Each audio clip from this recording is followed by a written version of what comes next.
Well, I want to let you all see who's doing the interviewing. And Bill and I, we've been pals for many decades, and I've been threatening to interview him about what he wants to talk about. And there's something I want to talk about, and we'll see if these two subjects can match up. I think they will. Okay. If he's the director, he gets the last word.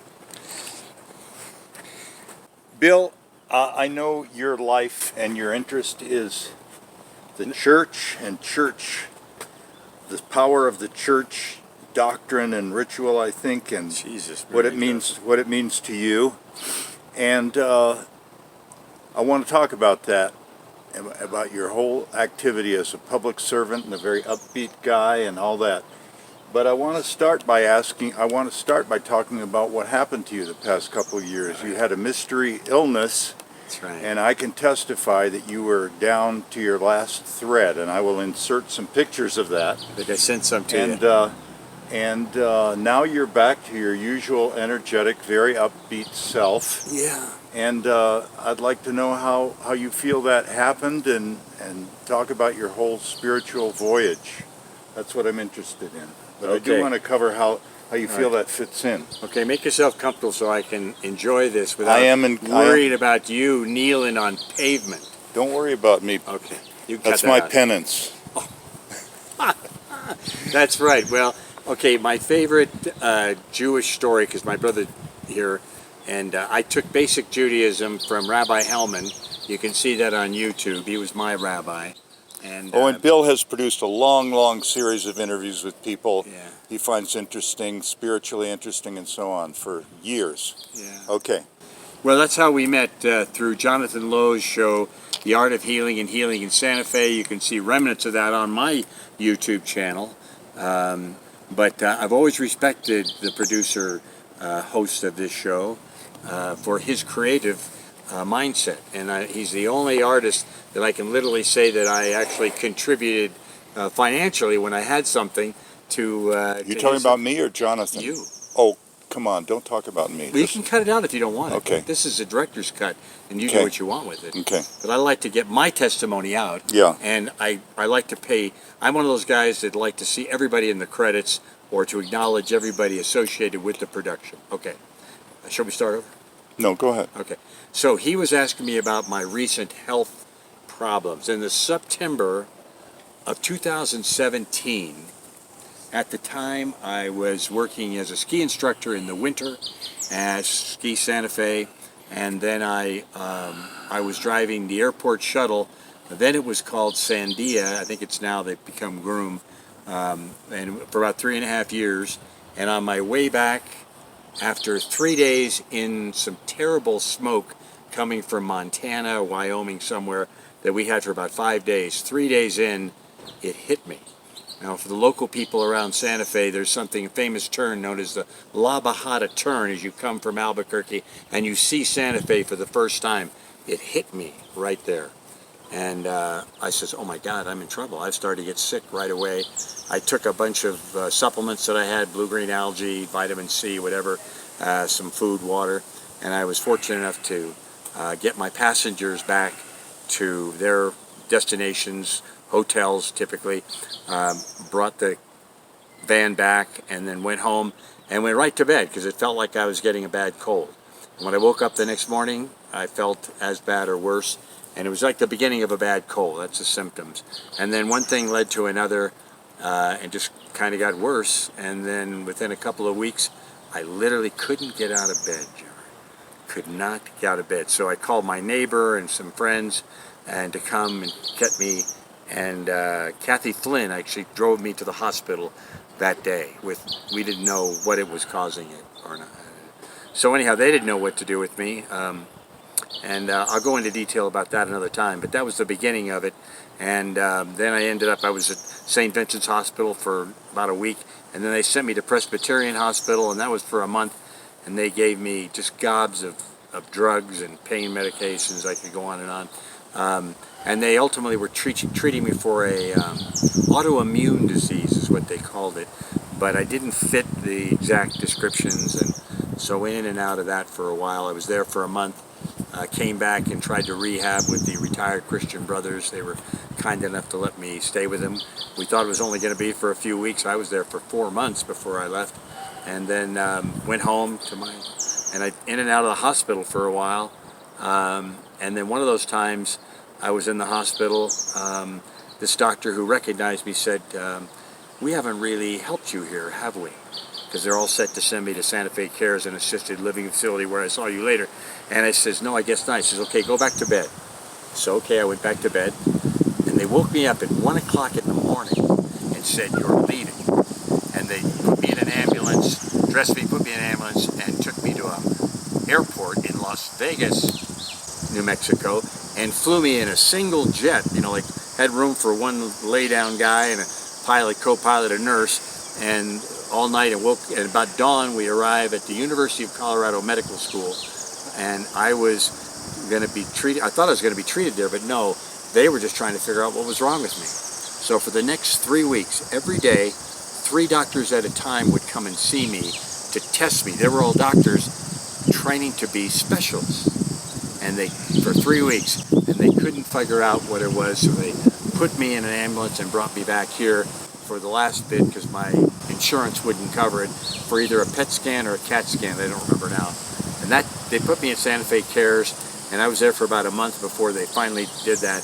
And they ultimately found a bit of lymphoma in my lower intestine, a form of cancer in my intestine, but I didn't fit the exact parameters for each one. So that was basically the heart of it. And I subsequently spent 2 years in a hospital bed.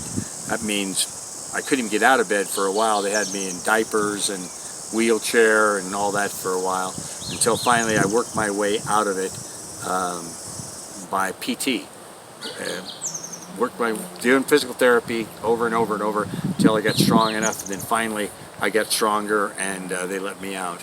And I've been out now for almost 2 years. And you're looking like your old self. That's what I want to say, because I'll insert the pictures of how you did look. Yeah, it was scary. Let me give you the deepest, darkest moment, I guess. Well, the worst was the pain. The first pain was god awful. I remember at like about 3 or 4 in the morning. I'd been at St. Vincent's for almost a week, and in the middle of the night, the pain was so intense. I analogize it to being on a merry-go-round at warp speed in pain, where it was so painful you could not hold a thought, couldn't pray, do anything. And that went on for a couple of hours, and the doctors didn't provide for me for any pain medication, so it was incredible suffering at the time. And a nurse took pity on me and says, "I can't do anything without their permission, but I can give you an enema." So I had my first enema, and that relieved some of the pain, and I was okay. And the next day when the doctor came in my best legal mindset and training, I says, "Doctor, this is 2017. My understanding is that pain medication is available to you, especially in a hospital, if you're in pain." And he got it, and he says, "What do you want?" And I tried everything you've ever heard of. They gave me, not an injection, but it was amazing. Speaking of your legal ability, you were an attorney, right? I graduated from law school in '77, and I worked for a firm in the San Francisco Bay Area for a while as a clerk. But then before I finished all the requirements for the bar exam, I left to help start a film company in Hawaii. Okay. So I'm curious how your faith brought you through this, but you can talk about your faith. That's what I'm interested in, your involvement with the whole Christian world, Catholic world. Happy to talk about it. Okay. Especially there, they had, what do you call it, not an Episcopal priest, but starts with an Anglican priest came, Father Duncan, wonderful guy. He said Mass for the people that lived at the assisted living facility every Thursday at 10. So I went to that Mass and received his communion. And then the next day on Friday, some wonderful gal from the Catholic Church, St. John the Baptist, came and gave us a communion service on Friday. And there was another gal by the name of Mary Carsage, who used to be affiliated at the cathedral, not the cathedral, but the hospital, St. Vincent's Hospital. She would bring me communion several times a week at night. and then later she'd come back with snacks, and I would eat her peanut butter and jelly sandwiches. But between the Eucharist and peanut butter, and then all my priest friends came and gave me the last rites a number of times, and I believe all that helped. And I never really, but one time I literally thought I had died, and they thought I had died, and I came out of a coma. And as I was waking up from the coma, it was just like some kind of creature feature movies where I literally saw myself all in black, and I was in a black sarcophagus, like a huge coffin-like thing, and I'm lifting it up. And as I lifted up, my first thought was, I'm dying. But then my second thought was, well, dying can't be all bad, because for the first time I had no pain in my body at all. But later I put it together, and I could also see blue sky. So I really thought I was dying, because I was indoors later, I couldn't have seen it. And then as I opened my eyes, some friends of mine, you know, Casey and Kristen Ryan, were there to visit. Now I'd been unconscious for at least a day or two, I hadn't got out of bed, and they thought I was dying, and I thought I was dying. And so I was mainly just saying goodbye and how much I loved them, and God bless them, and you know, thanks for being my friend, etc. And then after about an hour of visiting, my left leg twitched, and I think I went back in my body, and then I was there for about another year and a half. Okay, so what I'm curious about, how Bill O'Donnell, very hip with it, upbeat guy, fits in with this whole Catholic world that is so central to you. That's what I'm curious about. It's fresh in my mind because I just came now from a funeral this morning with a deacon friend of mine, Deacon Tom, and it was a wonderful celebration. I didn't go to my men's group this morning because I went to this funeral, and my friend I told says, "Oh, funeral," and in the back of my mind I kind of didn't say anything, but I'm telling you, it was a wonderful thing to do. We were celebrating this man's life. We believe he is now in heaven, because within the Catholic belief system, which I like to think of as at least Judeo-Christian mythology for those who don't believe, and then you can talk about anything. The next level might be Judeo-Christian ontology, followed by Judeo-Christian cosmology, then Judeo-Christian theology, because there is no Christianity without Judaism. I like to laughingly say I think Christianity is a Jewish conspiracy, and the whole Bible is all Jewish. So, but I have heard through clairaudience, a gift that I was given, from people who have gone over, and they literally all say from the other side, it's all true. Now they leave it to you to know what they mean, but I take it that the stuff we were taught is actually true. Were you raised a Catholic from a young boy? I was born in June 1247. I was baptized on July 27th. That made me a Christian. If you get baptized, just like Jesus coming out of the water with John the Baptist, then they took that on. What else? And so then I went to parochial grammar school, St. Basil the Great Elementary School in my hometown of Vallejo, California. But I finally know, moving here, I know it's actually pronounced Vallejo. Yeah. But they don't know what they're talking about in California. So I did. From K through 8 was my primary grades, taught by the wonderful nuns of St. Joseph of Carondelet. I'm still in touch with my 4th, 5th, and 7th grade teacher, and shout out to Sister Ann Patricia O'Connor in retirement in LA area. Thank you, Sister Ann Patricia. So I'm trying to dig at, I don't know how to ask you this, but trying to put together, how does the whole Catholic thing work for your life and your mind, and how does that fit together? Do you think other people are missing out on heaven by not being part of it, or just wondering what the reality of all that is for you? Well, it's a great question, because it brings in the cosmology of being a human being, and who are we, and what can we think about, what do we do? So I was a seeker most of my life. I went from when I left home, I started studying things. I learned about Zen Buddhism from Alan Watts, and gosh, I forget, I even read Dianetics from our buddy the L. Ron Hubbard, and who started, was it Scientology? Yeah. Read that, but it was actually parapsychology that I was exposed to by the late Dr. Jack Holland, who was my fraternity, ATO fraternity advisor and instructor former founder of the management department of the School of Business at Cal State San Jose, at the time San Jose State. And that really opened my mind, because that was the science of metaphysics and all that kind of stuff, ESP and all that kind of stuff. So that was the beginning of it. And then I met people. I had a lot of other spiritual experiences. I won't try to do them all here for another time perhaps, but I just went from one thing after another. So I always benefited from everything that I checked into.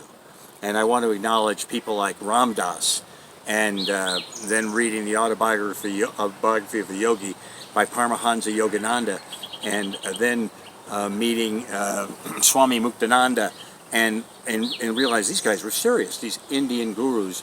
And the fact that the head of the clinical psychology department at Harvard, who was Jewish, then becomes this Hindu-oriented guy named Ram Dass, was pretty influential too. Hey, so between that and Paramahansa Yogananda, I got the impression that seeking was really something worth doing.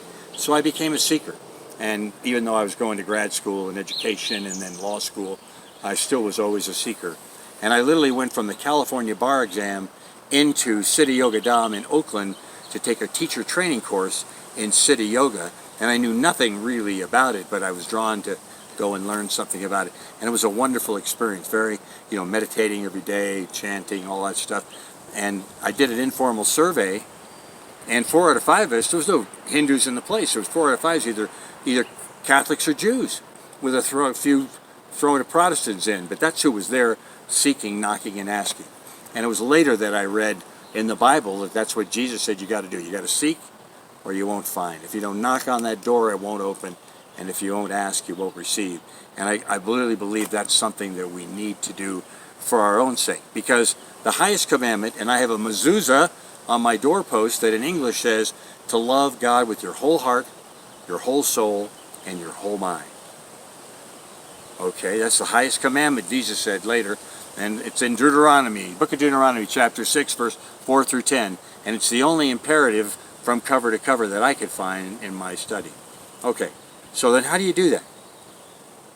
Well, how do you love God with your whole heart? I mean, I had no clue. And then the trick question, the quick answer came through in my prayers. You have to love yourself first. I said, oh my God. Because I thought about it, I didn't really love myself. I never even thought of it. And, nobody else modeled it for me, except for maybe parents to a little extent, occasional girlfriend to some extent. But I didn't know, what do I do then? So how do you do it? I went back into prayer and asked, and they said, well, the first level of love is forgiveness. You have to forgive yourself first for everything, real or imagined.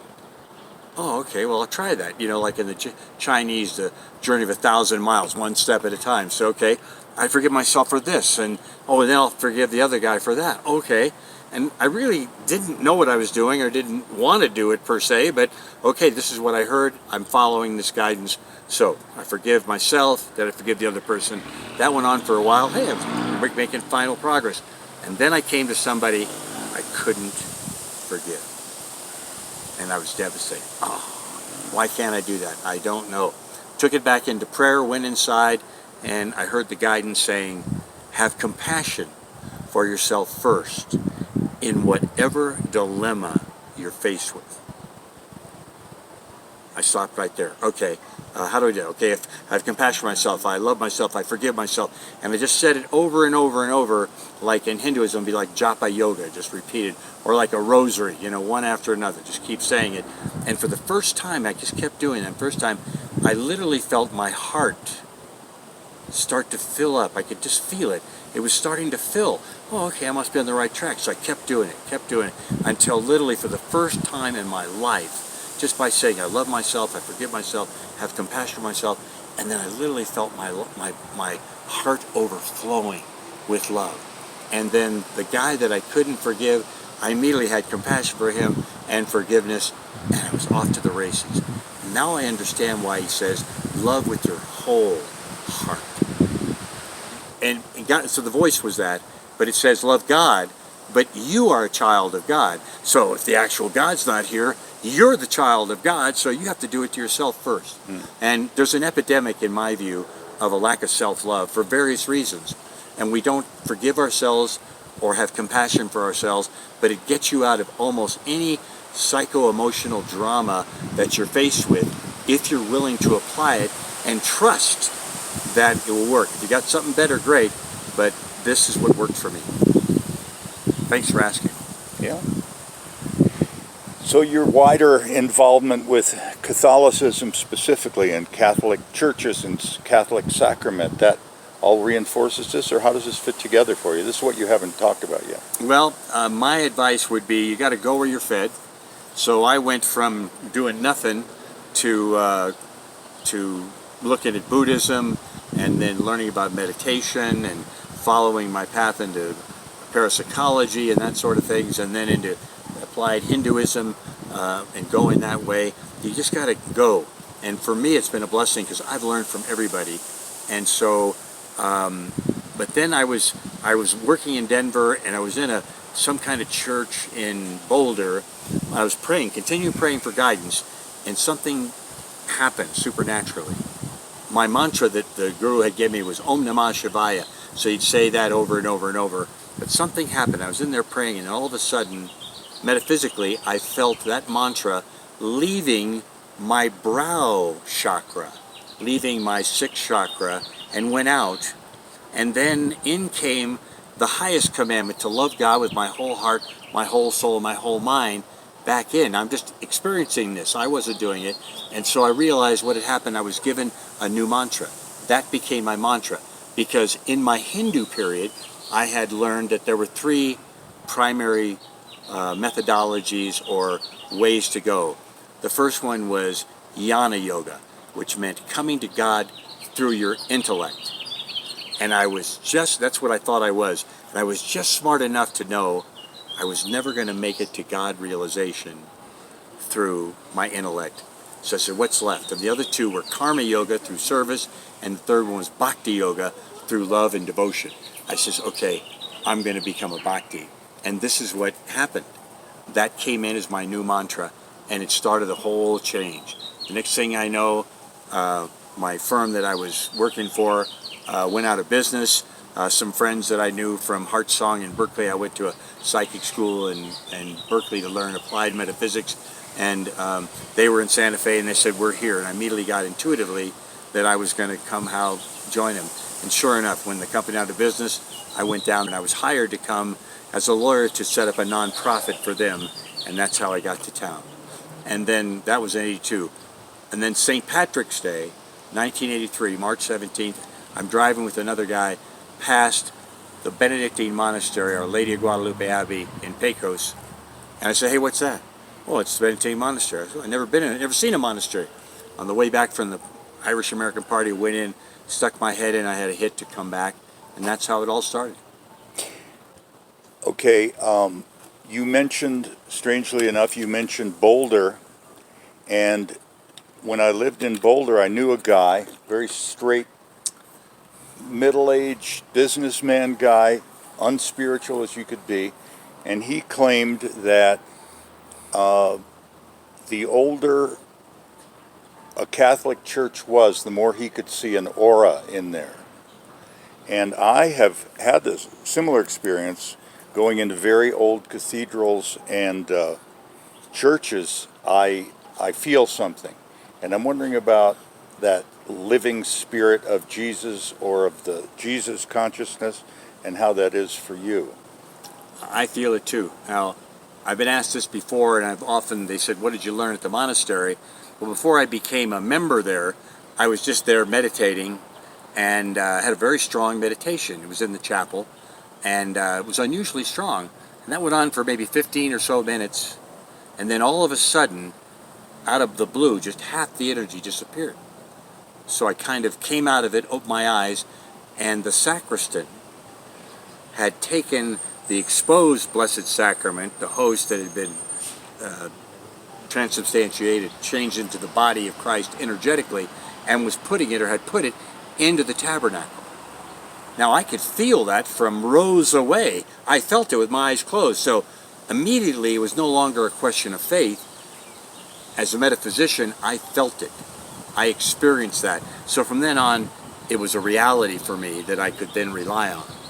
Otherwise, if you're just doing it out of, curiosity or whatever, it may not have the same effect. But I encourage every meditator to find an opportunity to first meditate in front of any tabernacle, because that's where they keep the consecrated hosts in there in repose, and that energy. When you say tabernacle, you mean of a Catholic church? Yeah, every Catholic church, and I'll show you the one inside here, has a tabernacle. So when they consecrate the bread and wine, just like Jesus did at the Last Supper, and you want to read that for yourself in the Gospels and to find out the backstory and then what happened to them later. And if you believe in the Trinitarian philosophy of it, God the Father is not a being, it's the whole thing. And then, but God emanated or became into this human being known as Jesus of Nazareth. And then when he died, when they killed him on Good Friday, and then he comes back to life, according to all the reports we can see in the Bible, on Easter Sunday.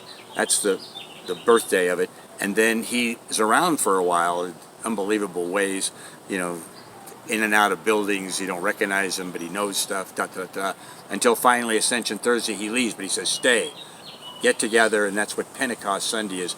10 days later after he ascends, something called Pentecost. All these Jews are together, and all of a sudden, the way they report it in the book of Acts in the Bible is that tongues of fire were seen or metaphysically felt over each person's head, and they came out charged, enlightened, enlivened, and that's what he promised them. That's the Holy Spirit. That's the birth of Christianity right there.